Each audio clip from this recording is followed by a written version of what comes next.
Hey everybody, welcome back to RPG Rookies, where we cover Dungeons & Dragons, tabletop role-playing games, dungeon crawlers, and all things fantasy. I am your dungeon minion. You heard right, I said minion, because I'm certainly no master. Today we have another product review. Today I'm going to be covering this here, Pathfinder, the 2nd edition Core Rulebook. And this here is a massive tome. If you compare this to the typical Core Rulebook of most RPGs, the others will pale in comparison. I think it's something like 500 pages that comprises this book. So we're going to do a little flip through here and see what's inside of this book here. Okay, so you have a table of contents, of course, to open it up. Some wonderful artwork. I really enjoy this artwork. Really well done. Okay. And then we go straight into a little narrative introduction here with a haunting moan. Shambling bodies rose up from the forgotten battlefield. Given foul unlife by the necromancy of the whispering tyrant, the corpses still wore the tattered raiment of their former lives. Crusaders, these crusaders have been the first to stand against the Lich when he returned, and they were the first to fall in his rebirth. Okay, and then here we have an introduction here. It talks about what is a role-playing game. A role-playing game is an interactive story where one player, the game master, sets the scene and presents challenges while other players take the roles of player characters and attempt to overcome those challenges. Here it talks about the flow of the game, the players. Here there's a sidebar. The first rule of Pathfinder is that this game is yours. Use it to tell the stories you want to tell, the character you want to be, and share exciting adventures with friends. And that's one of the most important things about tabletop RPGs. It's all about you and your group having a fun time. Who cares what other people say about how you play the game or about how you run the game, your particular styles? If you're having a good time, it's all good. These rules here are a facilitator to the process of having an enjoyable, fun experience. Here there's a section for the dice. Talks here about the game master. Here's some basics of play, defining characters, creating a narrative. Playing the game. It says here the Pathfinder game, 3 modes of play determine the pacing of each scene in the story: exploration, encounter, and downtime. And here it goes into detail with exploration, encounters, and downtime. Here's a list of key terms, anything from ability, alignment, ancestry, down to proficiency and rarity, spell trait. Here is an example of play, and they did this with their starter set as well, where they kind of give you a script, if you will, of different characters simulating play. Here they give the human, actual people playing the game some names. You got Eric and Liz and Judy and James, and they're basically engaging in the dialogue of the game. I guess Eric here is the game master, the GM, and it basically simulates not only what they're saying, but also their actions. For example, any dice they have to roll. So I think this is pretty cool because quite often you just wonder, especially early on in your role-playing experience, you wonder, how do you even do this? What does it look like? And this basically gives you a script of what it looks like. Here it tells you how to use this book. Reading rules. We have a section here for character creation. It goes into detail about the 6 ability scores. Okay. Here it talks about step 1, creating a concept. It says, what sort of hero do you want to play? The answer to this question might be as simple as a brave warrior, or as complicated as the child of elven wanderers, but raised in a city dominated by humans and devoted to Sarenrae, goddess of the sun. And here it talks about ancestry, background, class, details. It talks about faith, your allies. And here we have some ancestries. We have the dwarf, the elf, and the human, which you would find in the starter set. I keep referring to the starter set because I did an unboxing and review not too long ago on that product. Go and check that one out. That product only had the dwarf, elf, and human. Here, though, you'll also have the gnome, the goblin, and the halfling. Here are some classes. In the starter set, you would only have the fighter, the cleric, the wizard, and the rogue. Here you also have the alchemist, the barbarian, you have the bard, the champion, you have the druid, you have the monk, you have the ranger, you have the sorcerer, and again, the 4 aforementioned classes. More information on the character sheet. It tells you how to start building your ability scores, select an ancestry, pick a background, choose a class, determine ability scores, record class details, buy equipment, and then calculate modifiers. Okay, and then finally the finishing details of character creation, such as alignment, good and evil, law versus chaos. And here's a little table here showing you the scope, the spectrum of the alignments: lawful, neutral, chaotic, good, neutral, and evil. Okay, here we have a sample character. So it tells you step by step the process of creating a Pathfinder character. So it's very thorough here. Okay, so here's some really nice artwork. We go to chapter 2 where it goes into detail about ancestries and backgrounds. Talks about the dwarf over here. Some ancestry feats. Talks about them across the different levels, different milestones that they reach. We have the elf over here. Again, same thing with ancestry feats and different level milestones. Here we have the gnome class. It says, long ago, early gnome ancestors emigrated from the first world, realm of the Fae. While it's unclear why the first gnomes wandered to Galarian, this lineage manifests in modern gnomes as bizarre reasoning, eccentricity, obsessive tendencies, and what some see as naivety. Okay, so it talks about them, their heritage, their ancestry feats, their different level milestones. Here we have the goblin race, ancestry feats and all their different levels. The halfling. We have here their ancestry feats and the additional levels. We have the human. We also have half-elves. A half-elf is born to an elf and a human, or to 2 half-elves. We have the half-orcs. A half-orc is the offspring of a human and an orc, or 2 half-orcs. Okay, talks about their ancestry feats, their different levels. Okay, it also talks about half-elf and half-orcs. Goes into detail as far as those sub-races. And then here we have some backgrounds. We got the acolyte, the acrobat, the animal whisperer, the artisan, the artist, the barkeep, the barrister, the bounty hunter, the charlatan, the criminal, the detective, the emissary, and the entertainer. We also have the farmhand, the field magic, the field medic, the fortune teller, the gambler, the gladiator, the guard, the herbalist, the hermit, the hunter, the laborer, the martial disciple, the merchant, the miner, the noble, the nomad, the prisoner, the sailor, and the scholar.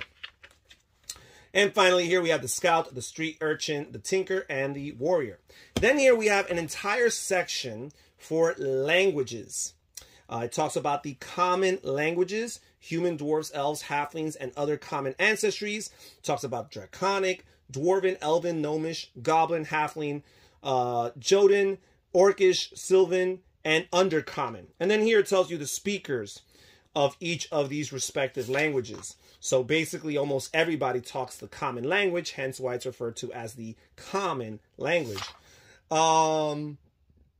Here it talks about uncommon languages, so these are even more rarities as far as language is concerned. Then here we have the classes, the chapter for classes. Talks about initial proficiencies here. And here you have the different classes that I mentioned earlier. And it goes into detail on all of them. The alchemist tells you their class features. Okay, really thorough, really detailed. Several pages worth. Talks about them across the different level milestones, all the way up to 20th level here. We have the barbarian here. And again, very thorough and detailed for each unique class here. We have the bard.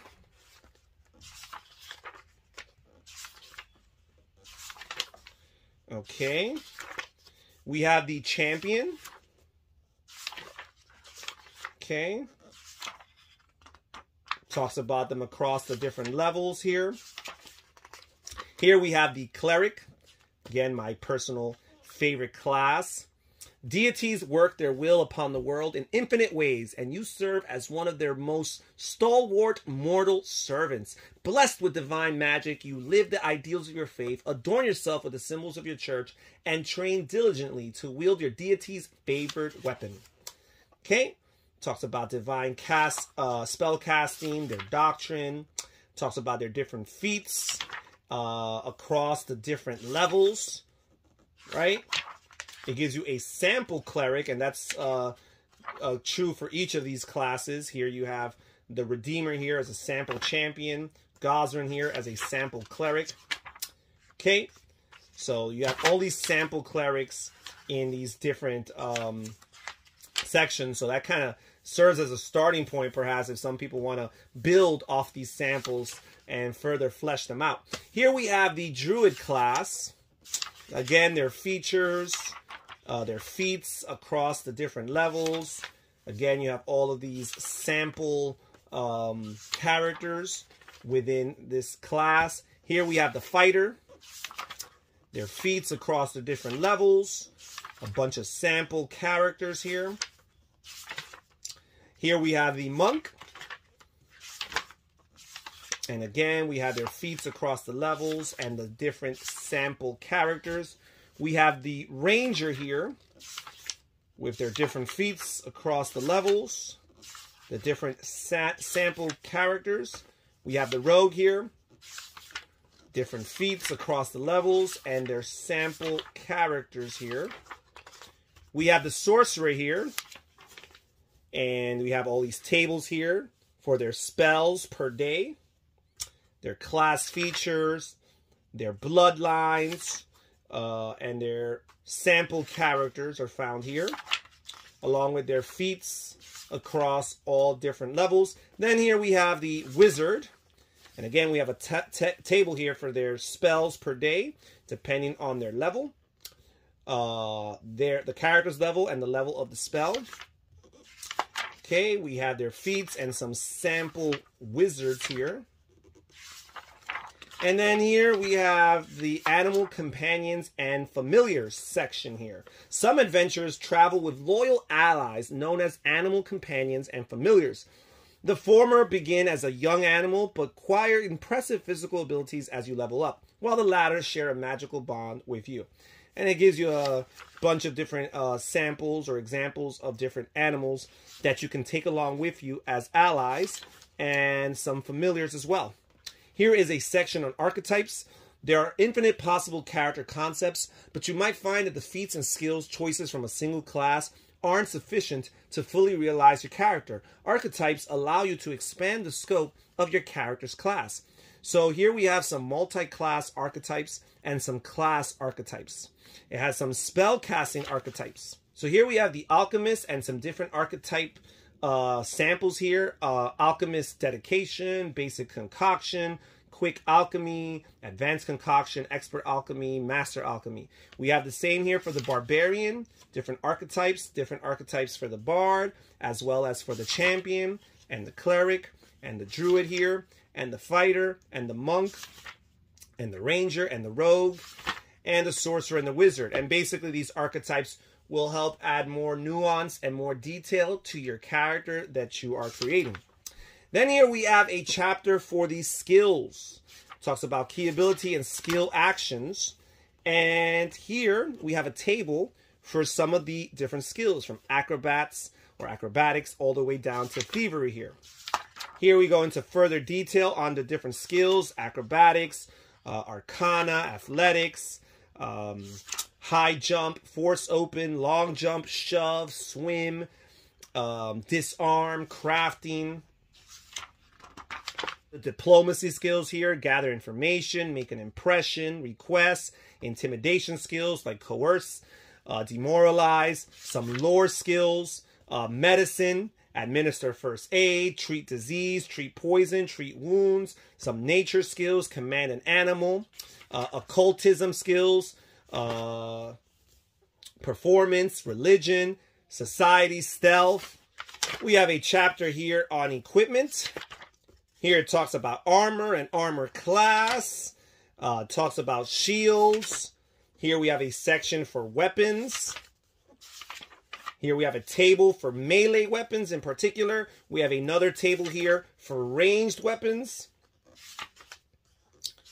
Weapon descriptions, so it goes into detail in all the different weapons and describing them. Here is a different category of equipment. We have gear here. We have adventuring gear, and you have a table here for all of the adventuring gear you could acquire. It has here class kits. If you want to quickly decide how to spend your starting money on what your class needs, start with one of these kits. Note that an adventurer's pack, which is included in each kit, contains a backpack, a bedroll, 2 belt pouches, 10 pieces of chalk, flint and steel, 50 feet of rope, 2 weeks rations, soap, and 5 torches and a water skin. So then it has the different class kits for each of the different classes here. And it continues with a description of the different adventuring gear. Then we have alchemical gear, and there's a table for that.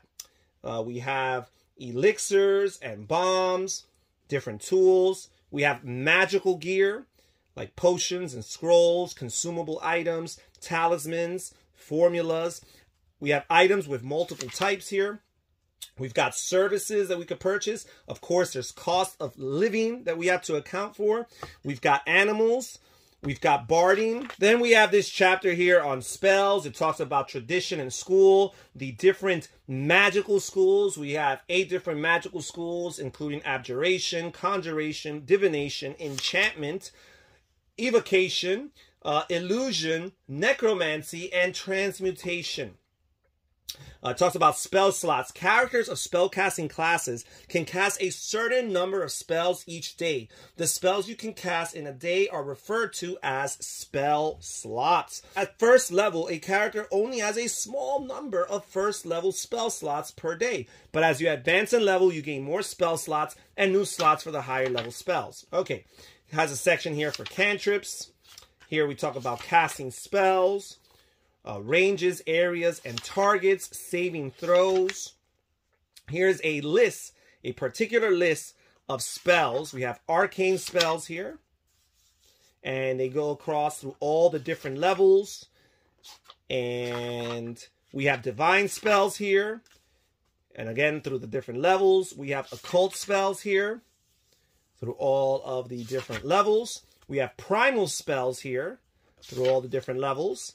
And then finally, we have a thorough description of the spells listed here. So this entire section just gives you details as to the particulars of the different spells here. And there are tons of spells in this section, in this chapter right here. Then finally, we move on to chapter 8, which talks about the Age of Lost Omens. 10,000 years ago, the world of Golarion came close to ending. Earthfall, as this extinction level event came to be known, saw the world pummeled by a shower of falling stars that sank continents, hollowed out new seas, and destroyed civilizations. It took centuries for the world to recover, and centuries more for society to rebuild, but recover it did. And here we have a map of the world of Golarion with different countries and nations and cities and bodies of water here. And this is basically just a description of the world and the different regions. The Great Beyond, the Inner Sea region. Here it talks about Absalom and Starstone Isle, Broken Lands, Eye of Dread, Golden Road, High Seas, the Impossible Lands. And these are basically all the sections that were depicted in the map. And it gives you some background, some history, and some lore associated with those regions in order to bring them to life. Here it talks about the different cultures that you will find in the Golarion world.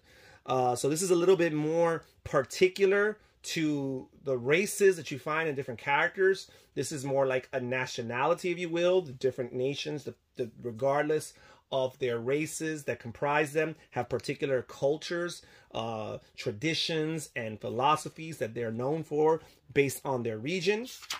And we have that here. Here it does go into some detail with the different races here, so that you know a little bit about their idiosyncrasies as subcultures. We have some regional languages here. We have creatures here. So this is a little bit of a bestiary, I guess. Or at least it's not a bestiary per se, but it does talk. Gives you an overview of the different creatures that you encounter in this world. Talks about religion, the different deities and faith systems you might find in this world here.